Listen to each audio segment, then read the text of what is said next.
welcome to AP Bio Central. Trivia time! What did all these people have in common? Vincent van Gogh, Napoleon Bonaparte, and Julius Caesar.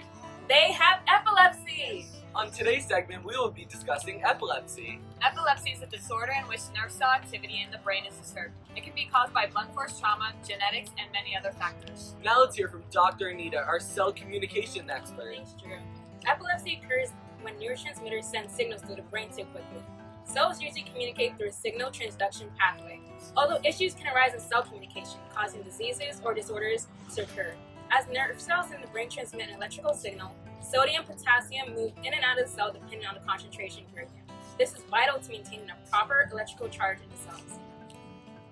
When the signal reaches the end of the nerve, neurotransmitters are released to continue to the cell-to-cell communication or stop the communication. When there are too many neurotransmitters or hyperactive excitatory neurotransmitters or inhibitory neurotransmitters, the electrical flow of the brain is cut off, causing a seizure.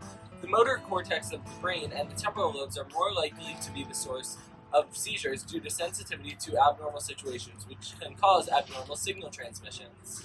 Now it's time for a commercial break. Do you have frequent seizures? Does it prevent you from interacting with your friends and family? If so, carbamazepine may be an option to help you.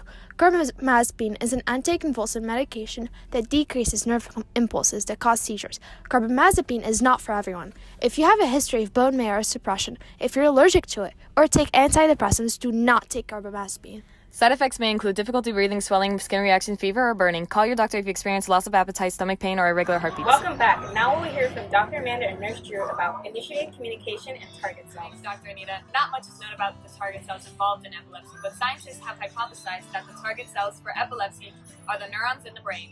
Epilepsy can be caused by a multitude of factors. Ring chromosome 20 syndrome, or R20, is one of the most well-known chromosomal disorders associated with the development of epilepsy.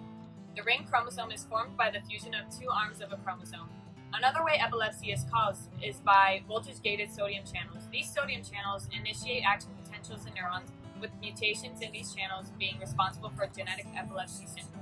And due to mutations in sodium channels, the deactivation process is slow. It causes the neurons to get overexcited with an abundance of ions, leading to randomized and rapid firing of electrical impulses, which is why epileptic seizures occur. Neuron hyperactivity is the root of seizure activity in epilepsy.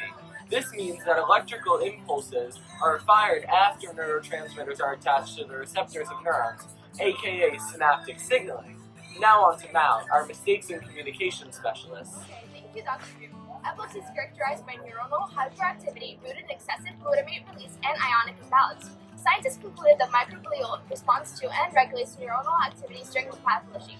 Here we found an increased number of microglial primary processes in the hippocampus during canic acid-induced seizure activity. Consistently, glutamate shifts microglial process extension towards neurons and increasing contact from neurons in both brain slices and in an intact brain.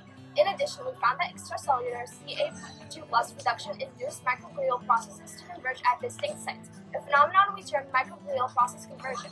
In addition, studies revealed that MPCs occurs independent of astrocytic functions and are not directed towards astrocytes but target neuronal dendrites. Thank you all for joining us from AP Bio Central. Goodbye!